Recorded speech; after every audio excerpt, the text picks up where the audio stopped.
there is a way that we can somewhat dissolve the language barriers between men and women universally.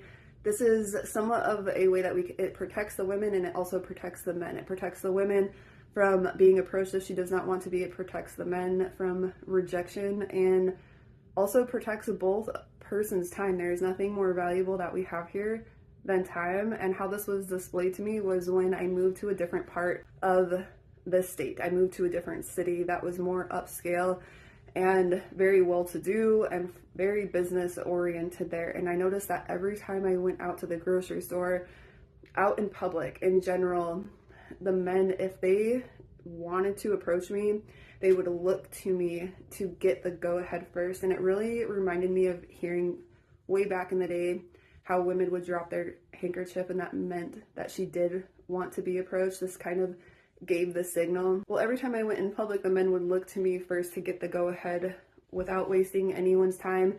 So I'm not wasting their time or even having that interaction for no reason, right?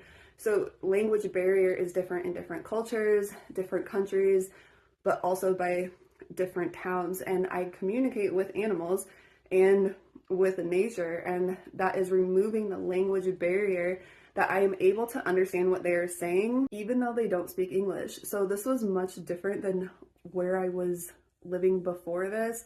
But then when I lived in the country out in the middle of nowhere, the men would wait. They would not even approach you at all, really. They were very respectful, very humble, and it takes a humble heart to be able to receive information and to listen, which is a big part of communication. So the masculine and father within all of us, these are the lines that are written, and it is the feminine and the mother that is what allows us to read between the lines. So we must be able to receive and listen and hear what is going on in between to get that signal. And many times when people cannot get that signal and cannot understand between the lines is because they're blocked off in ego. Their heart's not humble enough to hear, to listen, to receive. So the root of this ultimately is a mother wound within all of us.